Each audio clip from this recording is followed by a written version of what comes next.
지금 계속적으로 꼬리에 꼬리를 물듯이 설교를 하고 있습니다.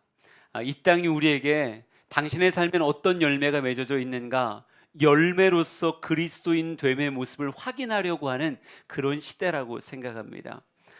나쁜 나무가 좋은 열매 맺을 수 없고 좋은 나무가 나쁜 열매 맺을 수 없습니다. 우리 그리스도인들이 좋은 나무였음을 좋은 열매로 그들에게 보여야 되는 그런, 어찌 보면 세상의 심판의 시각을 마주하고 있는 이런 시대라고 생각돼요. 전 우리 주양의 성도들이 감추어지지 않았으면 좋겠고요. 오히려 세상의 빛들로 등경 위에 올라가는 모습으로 세상 앞에 여러분이 서 있을 수 있었으면 좋겠어요. 근데 서 있을 때 엉뚱한 열매가 아니라 그리스도인 다움의 아름다운 열매가 여러분의 삶 가득히 주렁주렁 맺혀 있기를 원합니다. 어떻게 하면 열매를 맺을 수 있는 건가? 말씀으로 돌아가서 우리 지난주에 보았던 본문을 잠깐 볼게요. 요한복음 15장 4절 5절 말씀, 우리 위의 말씀만 먼저 같이 읽어볼까요? 시작. 내 안에 거하라. 나도 너희 안에 거하리라. 가지가 포도나무에 붙어 있지 아니하면 스스로 열매를 맺을 수 없음 같이 너희도 내 안에 있지 아니하면 그러하리라. 나는 포도나무요 너희는 가지라. 그가 내 안에 내가 그 안에 거하면 사람이 열매를 많이 맺나니 나를 떠나서는 너희가 아무것도 할 수 없음이라. 아멘. 예수님께서는요, 우리에게 아주 체감적인 비유로 이렇게 말씀하셨습니다. 예수님이 참 포도나무고 하나님, 성부 하나님은 농부시라 이렇게 말했어요. 그리고 우리들은 가지라고 이렇게 말하고 있습니다. 성경은 이렇게 우리에게 이야기했어요. 가지가 포도나무에 붙어 있지 아니하면 스스로 열매를 맺을 수 없다. 가지 혼자만의 힘으로 가지에게 정말 예수 그리스도가 맺고자 하는 그 열매가 맺어질 수 있느냐? 그럴 수는 없다는 거예요. 열매를 맺고자 한다면 반드시 가지는 포도나무에 붙어 있어야 열매를 많이 맺을 수 있다 이렇게 말씀합니다. 그러면서 우리에게 이렇게 이야기하셨어요. 나는 포도나무요 너희는 가지라. 그가 내 안에 내가 그 안에 거하면 사람이 열매를 많이 맺나니 이렇게 말씀하셨어요. 그가 내 안에 내가 그 안에 거하면 열매를 많이 맺겠다 이렇게 말씀하셨다는 거죠. 여러분, 이 비유를 들을 때 사람들의 생각 속에 그가 내 안에 내가 그 안에 거한다라고 하는 이 연합을 어떻게 생각했을까요?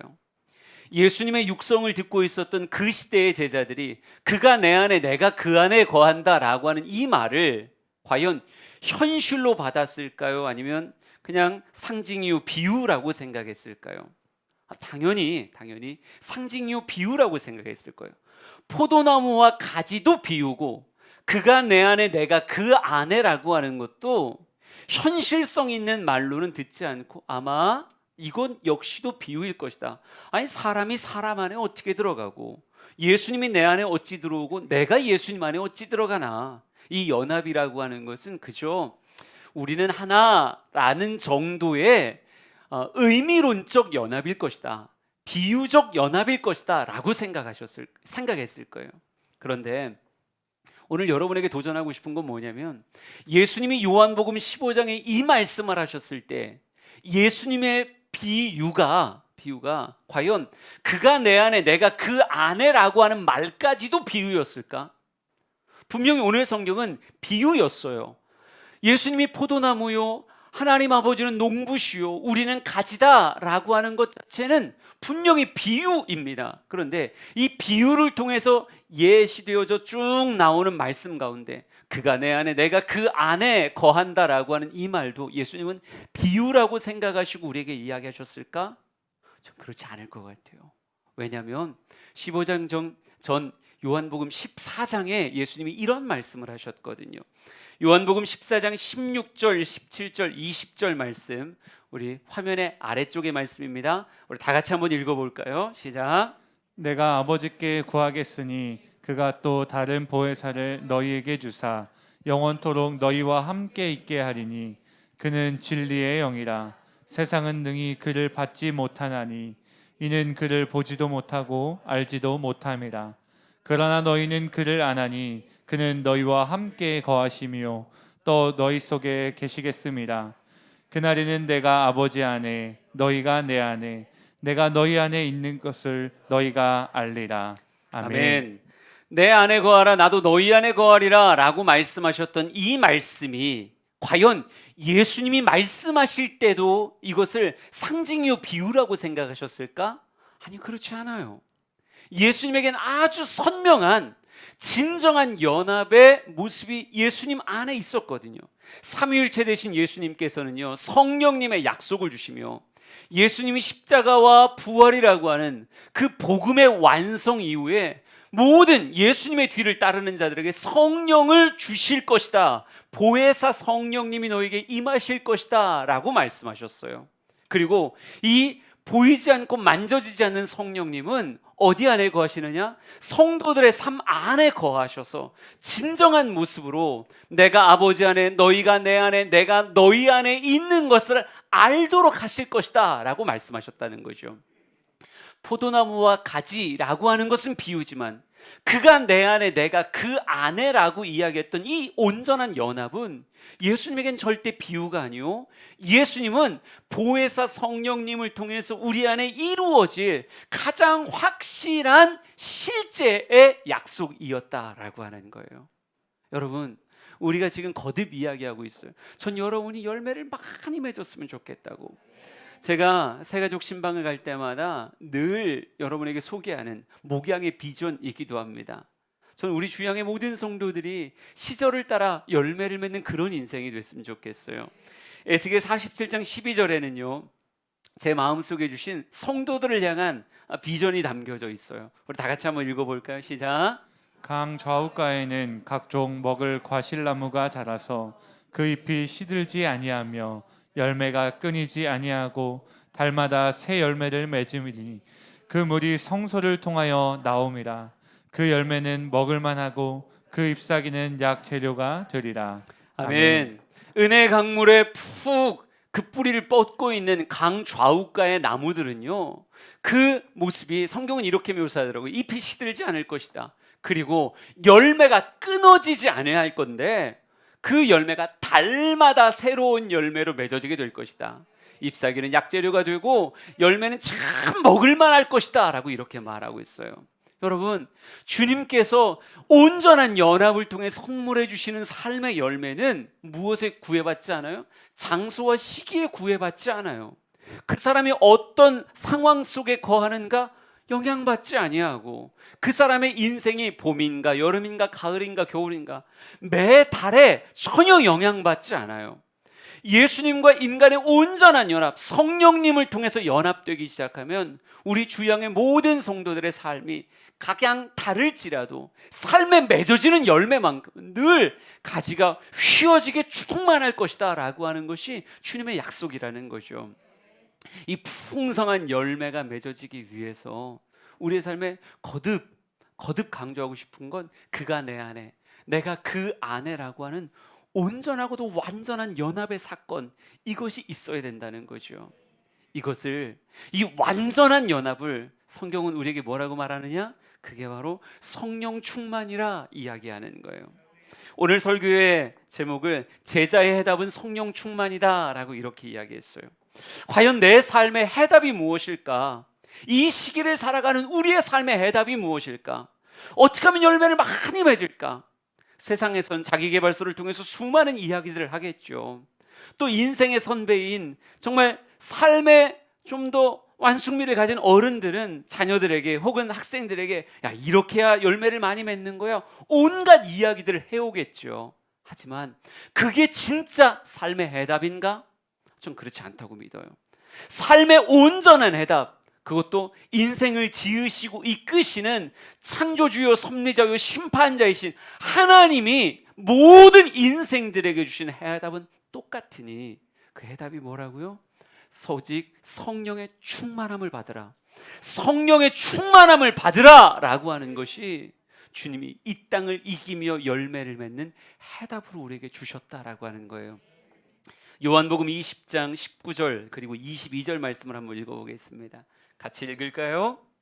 이날 곧 안식 후 첫날 저녁 때에 제자들이 유대인들을 두려워하여 모인 곳에 문들을 닫았더니 예수께서 오사 가운데 서서 이르시되 너희에게 평강이 있을지어다. 이 말씀을 하시고 그들을 향하사 숨을 내쉬며 이르시되 성령을 받으라. 아멘.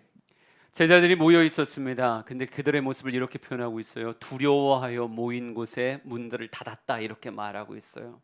그 시대가 두려움의 시대였어요. 예수 믿는 자들이 핍박받던 시대였습니다. 예수님을 따른다라고 이야기하면 세상에 아주 따가운 시선을 받던 그런 시기였어요. 그래서 모인 곳의 문을 열지 못하고 닫으며 그 안에 숨어 있는 정말 두려움의 시대였죠. 제자들마다 다 각양의 두려움의 이야기들을 가지고 있었을 것 같아요. 어떤 사람은 뭐 이런 두려움 저런 두려움. 오늘날도 코로나19와 함께 두려움의 시대를 살고 있잖아요. 집 밖을 나선다는 것도, 모임에 나간다는 것도, 사람과 뭔가 어울린다는 것도 행복의 이야기가 아니라 두려움의 이야기가 돼버린 이런 시대를 살고 있어요. 두려움의 이유들이 참 많았겠죠. 근데 그 다양한 두려움의 이유를 가지고 있는 제자들이 모여 있는 곳에 예수님이 쓱 가시더니 그들을 향해서 이렇게 말씀하시더라고요. 숨을 내쉬며 이르시되 성령을 받으라 이렇게 말씀하세요. 전 이것이 예수님의 진정한 삶에 주시는 처방전이구나. 여러분 참 희한한 건요, 인생이 다 다른데 어떤 사람은 관계 안에서의 두려움을 이야기하고, 어떤 사람은 물질 안에서의 두려움을 이야기하고, 어떤 사람은 성공과 성취에 대한 두려움을 이야기하고, 어떤 사람은 자신에 대한 자기 비하적인 마음의 두려움을 이야기할 수도 있어요. 두려움의 종류가 그렇게 많은데 예수님은요 그 많은 사람들에게 다 똑같이 이야기하시더라고요. 성령을 받으라. 성령을 받으라. 여러분 이것이 우리에게 주신 해답임을 여러분 아셔야 돼요. 이 시대를 이기고 삶의 빗장이 걸린 이 닫힌 문들이 어느 순간 열려지는가? 세상을 향해 열려져서 세상의 위협 앞에 정말 작아지는 것이 아니라 예루살렘, 온 유대, 사마리아 땅끝을 정복해 가는 그런 정복자로 세상을 설 수 있는 진정한 비결이 무엇인가? 다른 게 아니라 예수님이 이렇게 말하는 거예요. 너희들이 진정 사도행전의 역사를 열어가고 정말 주님이 원하시는 이스라엘의 진정한 회복이 있으려면 다른 게 아니라 약속하신 성령을 받아야 된다.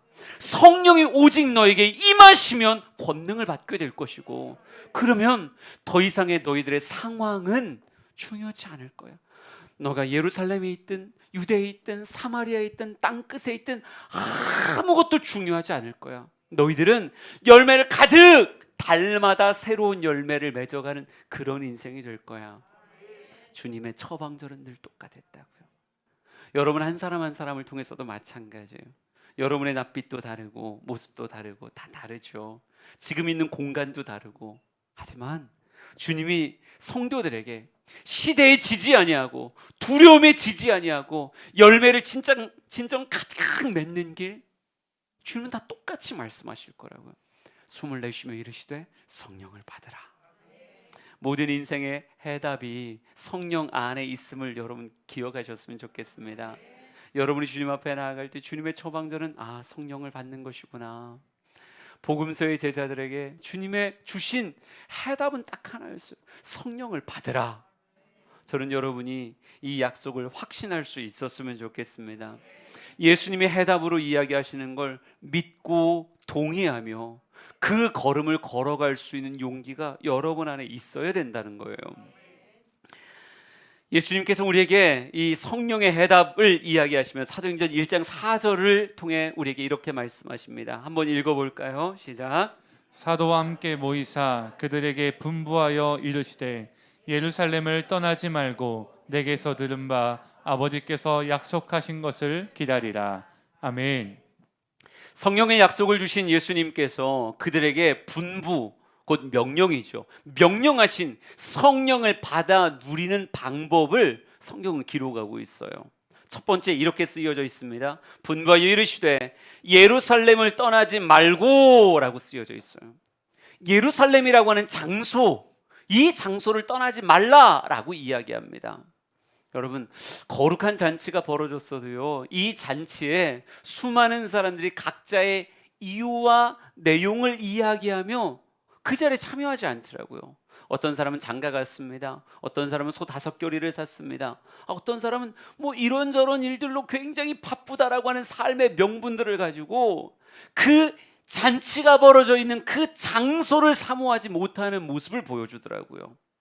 여러분, 그런데 예수님은 너희가 진정 내 말을 믿느냐? 삶의 해답이 성령이 임하여 권능받는 것이다라고 하는 것을 믿는다면 너희에게 분부하노니 제일 먼저 예루살렘 떠나지 말라, 이렇게 말하고 있더라고요. 여러분, 모든 장소에 주님께서 편만히 거주하시고 모든 장소에 무소부재하시는 그 하나님을 우리는 분명히 알고 있어요.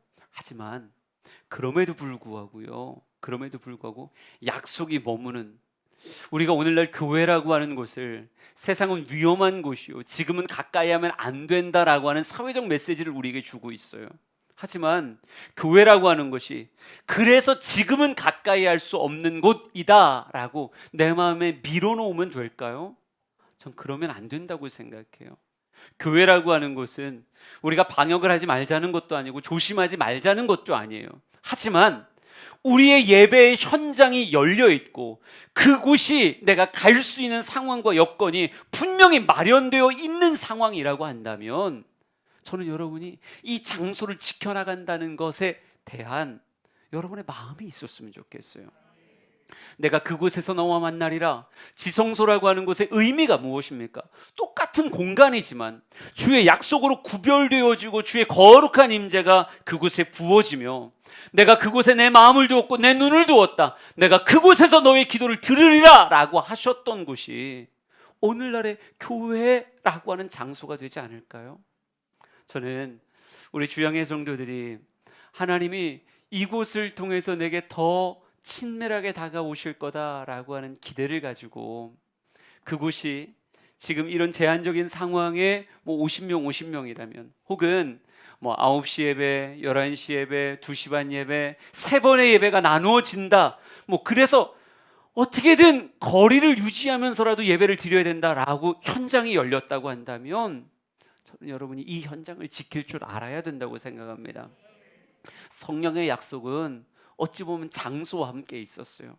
물론 지금도 뭐 발열이 있다든지 인후통이 있다든지 뭔가 몸에 조금이라도 사람들에게 염려가 될 만한 모습이 있다면 당연히 온라인 예배 드려야죠. 병원에 입원해 있다든지 이 지역을 지키지 못하는 다양한 상황과 여건 속에 있다라고 한다면 온라인 예배도 하나님이 기뻐하시는 그런 예배하고자 하는 그 마음의 고백의 장소가 될 거예요. 하지만 지금은 우리가 현장을 열어놓고 이곳에서 예배합시다 라고 말하며 여러분을 초청하고 있잖아요. 그런데 이런 초청의 상황 속에서도 아니 나는 그냥 뭐 이런저런 그래 내가 그곳에 있지 못할 또 다른 명분들을 대면서 현장이 열렸음에도 그 현장을 사모하지 못하는 건 어찌 보면 믿음의 연약함이다, 이렇게 말하고 싶어요. 저는 우리 주양의 성도들이 어떻게 하면 주님께 가까이 갈까? 그럴 때 내가 그곳에서 너와 만나리라 라고 말씀하신 약속의 장소가 있다면, 지금 성령의 임재의 장소로는 예수님께서 분부하듯 이렇게 말하잖아요. 예루살렘 떠나지 마라. 여러분, 사탄은 어찌 보면 예루살렘을 떠날 명분을 우리에게 많이 주지 않겠어요? 예수님이 이 장소라고 하는 것을 귀하게 말씀하신다면 사단은 반대적으로 그 장소를 가지 못하게 만들, 그 장소를 떠나게 될 만한 많은 이유들을 주지 않겠냐고요. 저는 여러분이 명분의 싸움에서 지지 않았으면 좋겠어요. 네. 세상은 이곳을 멀리하라고 하는 이야기를 주겠지만 하나님의 말씀은 아니다, 그럼에도 불구하고 그것을 지켜나가는 것이 소중하다라고 말씀하신다면 이 싸움에서 지지 않는, 우리가 역사적으로 볼 때 안타까운 건 오순절 마가다락방에 사람을 남녀 포함해서 120명으로 성경은 이야기를 하고 있어요. 120명. 생각보다 참 적은 수치다라고 여러분에게 말씀을 드렸죠. 예수님이 부활하시고 나서 대략 한 40여일을 승천 전까지 온 곳을 다니셨어요. 그곳에서 그들에게 전부 다 뭐라고 말씀하셨을까요? 너희들의 삶의 해답은 성령 충만이야. 성령 충만이야. 그리고 사도행전 1장에 말한 것과 같은 이 예루살렘 떠나지 말고 약속하신 바 성령을 기다리라 라고 말했겠죠. 그런데 부활의 증인을 보면 분명히 500의 형제에게 일시에 보이셨다라고 하는 본문이 존재함에도 불구하고 주님의 약속 가운데 실제로 거하는 사람은 120명밖에 없었다고요. 너무 작은 수치 같아요. 그럼 정말 많은 사람들이 예루살렘을 떠날 만한 사회적 명분이나 사람이 주는 이끌림 따라 나는 장가 가야 됩니다. 나는 사업을 해야 됩니다. 나는 소를 샀습니다. 별의별 이유들로 그 잔치의 자리를 떠나갔다는 이야기겠죠. 저는 우리 주양의 성도들이 이 위기의 시대에 오히려 흔들리지 않고 장소를 지켜나갈 수 있는 사람들이 되었으면 좋겠습니다. 다른 곳에서 들려오는 많은 이야기들이 여러분에게 영향 끼치지 않았으면 좋겠고요. 우리가 할 수 있는 안전, 우리가 할 수 있는 방역 정말 열심히 지켜야죠. 마스크 단 한 번도 벗지 않는 그런 성숙됨도 있어야 될 것이고, 아무리 반가워도 막 끌어안고 볼을 비비고 이러는 일들은 없어야 되겠죠. 그런데 주님께 예배합니다. 이 위기와 이 두려움의 시대에 나의 삶의 해답은 하나님이시고 성령의 충만함이 내 인생을 열매 맺는 인생으로 만든다라고 하는 주님의 약속을 믿는다면 우리에게 필요한 건 뭐예요? 그 장소를 떠나지 않고 이 장소를 지켜나가는 삶의 신실함이 있어야 될 줄 믿습니다. 우리 주양의 성도들이 주님께서 약속하신 장소를 소중하게 여기는 그 모습 있기를 소망합니다. 그리고 나서 성경은 우리에게 이렇게 말하고 있어요. 예루살렘 떠나지 말고 내게서 들은 바 하나님께서 약속하신 것을 기다리라 이렇게 말합니다. 두 번째는 기다리라 라고 하는 말이에요. 첫 번째는 떠나지 말라 라고 말하더니 두 번째는 기다리라 이렇게 말하고 있어요. 성령님은 인간의 노력으로 누리는 것이 아니라 엄밀히 말하면 하나님의 선물입니다. 그래서 인간의 모습을 성경은 기다리다라고 이렇게 말하고 있어요. 성령의 부어줌의 주권은 인간에게 있는 것이 아니라 하나님에게 있는 겁니다. 그러기에 우리에게 필요한 건 뭐예요? 하나님이 그 일을 이루실 때까지, 하나님이 그 역사를 우리에게 이루실 때까지 변함없는 모습으로 그 약속을 신뢰하며 그 장소에서 기다리고 있는 것, 그 장소에서 그저 기다리고 있는 것, 이게 우리가 행해야 될 모습이다라고 하는 거예요. 정말 약속을 신뢰한다면 그 약속을 주님이 정말 변개하지 아니하시는 주님께서 주실 것이다, 약속하신 대로 이루실 것이다 라고 하는 것을 믿기에 무엇하는 거예요? 그 앞에서 기다리고 있는 거예요. 그런데 여러분, 이 기다림을 죽은 기다림인가? 그러면 어차피 하나님이 다 하시는 거야. 이 성령의 주권은 하나님께 속하여져 있는 거니까 내가 할 수 있는 게 아무것도 없는 거야. 그냥 우리는 그냥 그곳에 앉아만 있으면 돼. 내 삶을 구경꾼같이, 방관자같이 그냥 그곳에 앉혀만 두면 되는 거야. 여러분, 이게 과연 성령님께서 우리에게 찾아오실 만한 모습의 기다림일까? 전 그렇지 않다고 생각해요. 이 기다림이라고 하는 걸 이렇게 비유해 보고 싶습니다. 여러분, 팽이가 있죠. 팽이가 가장 고요한 순간이 언제인가? 가장 고요한 순간이 저는 어찌 보면요, 가장 빠르게 돌고 있을 때라고 생각해요. 가장 빠르게 돌고 있는 팽이는요, 소리도 나지 않아요. 멀리서 보면 꼭 멈춰 있는 것 같아요.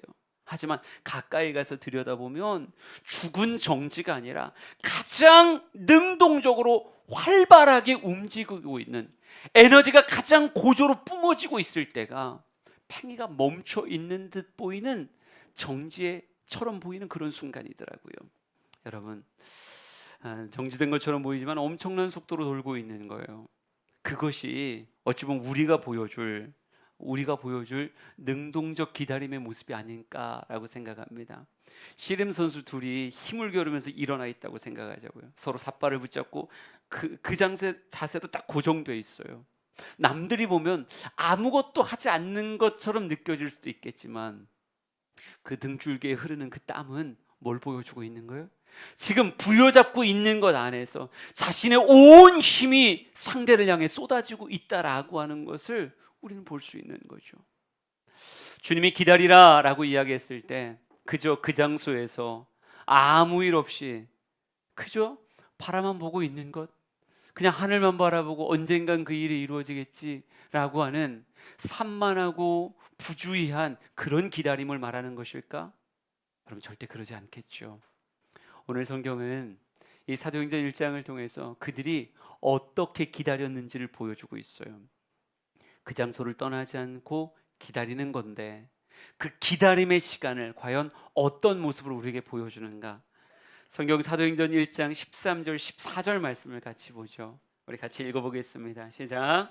들어가 그들이 유하는 다락방으로 올라가니 베드로, 요한, 야고보, 안드레와 빌립, 도마와 바돌로메, 마테와 및 알페오의 아들 야고보, 셀로닌 시몬, 야고보의 아들 유다가 다 거기 있어 여자들과 예수의 어머니 마리아와 예수의 아우들과 더불어 마음을 같이하며 오로지 기도에 힘쓰더라. 아멘. 성경을 보니까 그들이 자기의 이름을 걸고 그 자리에 있더라고요. 자신들의 난 예수님의 제자입니다 라고 하는 이름을 걸고 그 자리를 지키고 있더라고요. 남들은 두려움 가운데 다 뿔뿔이 흩어진 그 장소를 여전히 이 사람들은 나는 예수님의 제자입니다 라고 하는 삶의 이름을 걸고 그 자리를 떠나지 않고 지키고 있었어요. 저 우리 주양의 성도들이 그러기를 원합니다. 세상의 많은 교회들이 정말 힘을 잃어가고 흩어져 가고 있을 때 주양의 성도들은요 더 똘똘 뭉치며 하나님이 약속하신 성령의 임함을 기다리는, 나는 예수님의 제자입니다 라고 하는 이 고백이 우리 안에 신실하게 자리잡고 있기에 그 장소를 이름을 걸고 지켜나가는 모습이 있었으면 좋겠어요. 그리고 난 다음에 그들의 모습을 이렇게 표현하고 있네요. 더불어 마음을 같이하여 오로지 기도에 힘쓰더라, 이렇게 말하고 있습니다. 그들의 능동적인 기다림의 꽃은 무엇으로 표현되어졌는가? 기도라고 하는 것으로, 마음을 같이한 기도라고 하는 것으로 표현되고 있어요. 여러분, 기도는 내 것을 하나님 앞에 쏟아놓는 시간이기도 하지만요, 하나님의 약속을 누리고자 하나님의 약속을 되뇌이며 기다리는 시간이기도 한 것이 기도입니다. 저는 우리 주양의 성도들이 이 위기의 시대에 하나님이 이 시대를 향해서 성령을 부어주실 것이다 라고 하는 기대를 가지고 바로 나에게, 바로 이 공간에게, 우리에게 성령을 부어주실 것이다 라고 하는 기대를 가지고 하나님 앞에 기도할 수 있는 사람들이 되었으면 좋겠어요. 그저 하나님, 경제적인 어려움이 있어요, 관계적인 어려움이 있어요, 지금 시대에 대한 답답함이 있어요, 이것만 고백하는 것이 아니라 하나님, 지금 이 시기가 우리 강단을 통해서 너희들의 삶의 열매가 풍성하도록 그리스도인다운 삶이 되도록 내가 너에게 성령을 부어주리라, 이 약속을 주시는 시대임을 믿고, 주여 지금입니다, 주의 약속하신 성령을 부어주세요. 주여 나에게 부어주시고 내 가족에게 부어주시고 이 교회 위에 부어주소서. 이 고백이 여러분의 입술에 담기는 귀한 모습이 되었으면 좋겠어요. 120명은 마음이 흩어지지 않았습니다. 다 마음이 한 곳에 모여 있었고요, 그 한 마음으로 오직 성령의 충만함이 약속대로 임하기를 간구하고 있었어요. 우리의 교회의 모습도 분명히 이 모습으로 나아가야 된다라고 저는 분명히 믿습니다. 인간의 이 기독교의 역사 가운데서 볼 수 있는 아주 재미있는 이야기 중에 하나가 뭐냐면, 가장 암울하고 위기의 시대에 그때가 성령이 부어지는 부흥의 시기였다라고 하는 거예요. 우리 한국에서 말하는 1907년 대부흥의 시기도 그때가 민족적으로 참 암울했던 시기였고, 일제치하에서 국권을 조금씩 찬탈당하는 굉장히 힘들고 어려운 시기였어요. 근데 그 시기를 주님은 다른 해답이 아니라 성령의 충만함으로 그 시기에 해답을 삼으셨고요, 실제로 성령의 충만함과 함께 풀뿌리같이 흩어져가는 기독교인들을 통해서 3.1운동 및 이 기독교의 이 나라의 독립이라고 하는 이 큰 밑그림이 기독교인들 사이에서 그려지게 만드는 놀라운 역사를 주님이 준비하고 계셨습니다. 그 시대에 가장 암울했던 때가 가장 큰 능동적 성령의 운동을 맛볼 수 있는, 그런 성령의 충만함과 복음의 강력함을 맛볼 수 있는 그런 시기였어요. 6.25 이후에 기관산업 다 무너지고 이 나라가 가장 암울했던 시기 중에 하나가 전쟁 직후의 시기였을 거예요. 예, 이 나라의 소망이 보이지 않는 것 같은 절망의 시기였고 어두움의 시기였습니다. 그런데 그 시기에도 주님께서 준비하신 해답이 무엇이었습니까? 성령의 충만함이었어요. 성령의 충만함에 성령의 역사를 각 교회마다 부으시기 시작했고요. 한국 교회가 이 세상을 놀라게 만드는 정말 대부흥의 시기를, 그 암울의 시기에 성령의 역사와 함께 우리나라가 역사로 간직하고 있었어요. 여러분, 정말 힘들 때 교회는 깨어 기도했었고요. 그 교회를 통해 성령의 흘러넘치는 역사가 이 시대를 바꾸는 가장 강력한 힘으로서 작용했다라고 하는 것이 이 한국의 짧은 기독교 역사 가운데도 새겨져 있습니다. 지금도 두 번 경험해 보지 못했던 참 힘들고 어려운 암울의 시기예요. 예.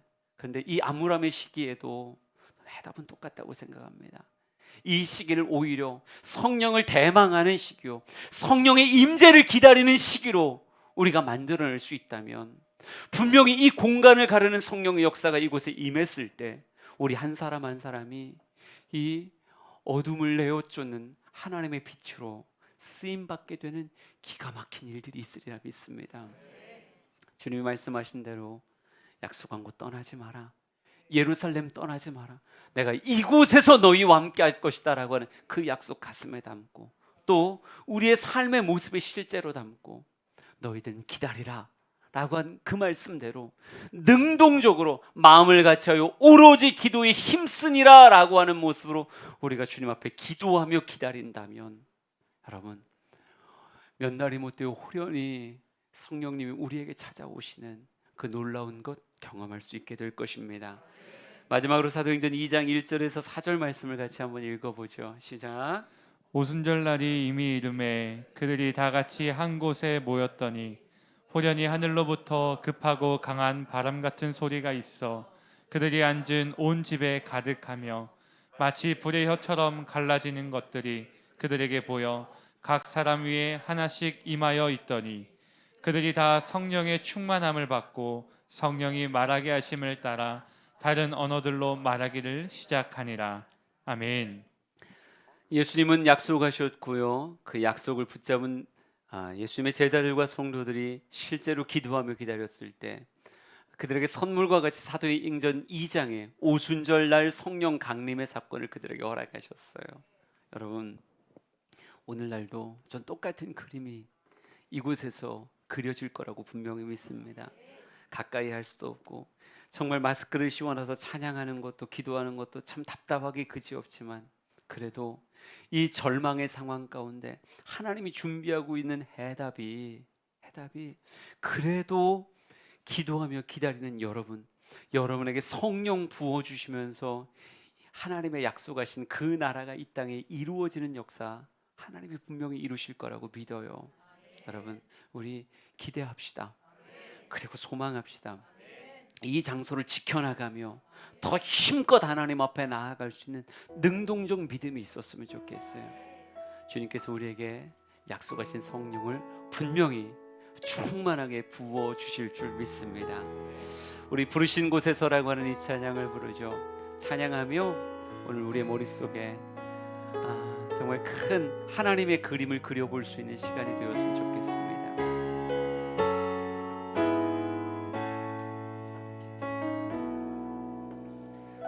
따스한 성령님, 따스한 성령님, 마음으로 보내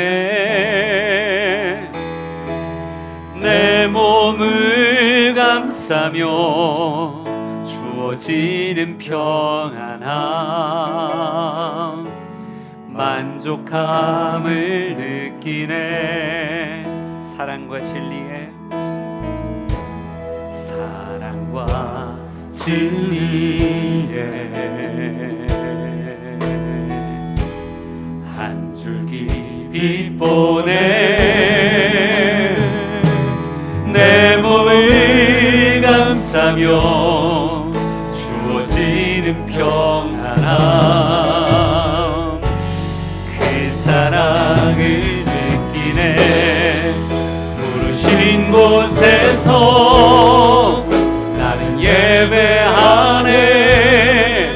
어떤 상황에도 나는 예배하네. 부르신 곳에서 나는 예배하네. 어떤 상황에도 나는 예배하네. 내가 걸어갈 때 길이 되고 살아갈 때 삶이 되는 그곳에서 예배하네. 내가 걸어갈 때 길이 되고 살아갈 때 삶이 되는 그곳에서 예배하네.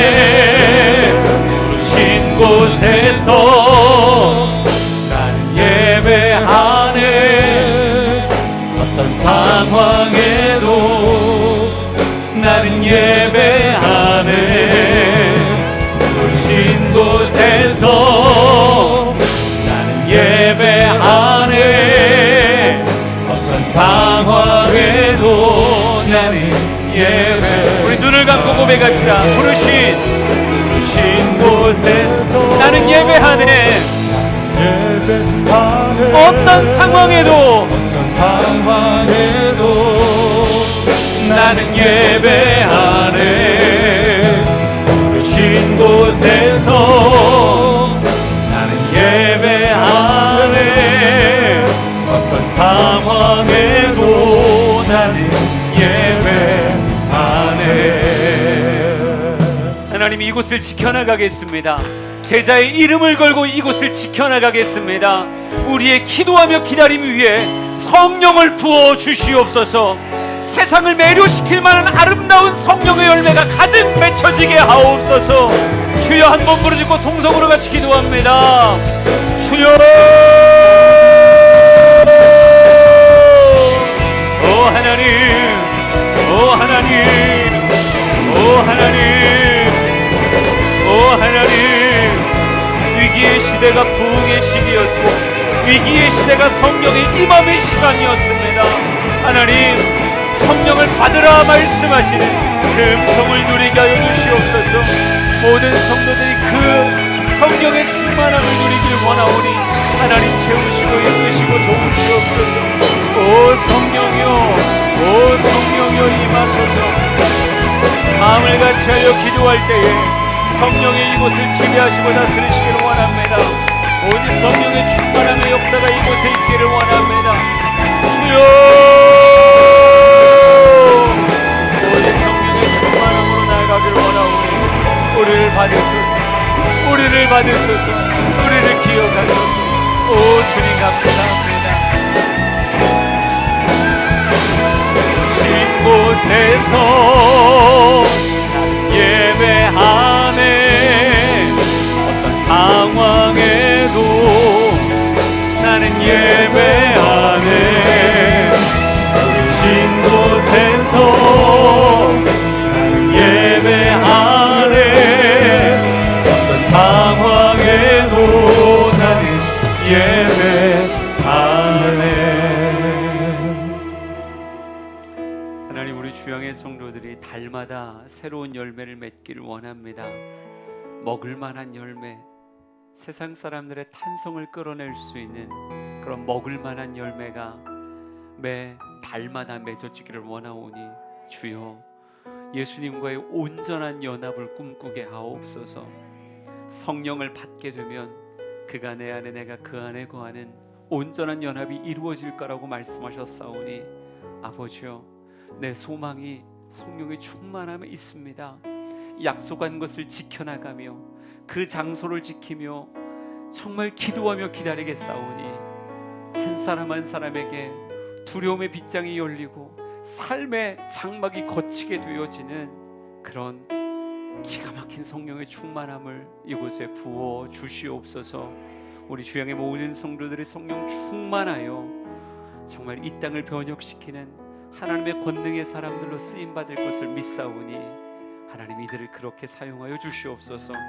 이제는 예수 그리스도의 은혜와 하나님 아버지의 크신 사랑하심과 성령님의 감화 감동하심이 주 앞에 서서 예배하는 아름다운 예배자들 머리 위에 영원토록 함께 하시길 간절히 축원하옵나이다. 아멘.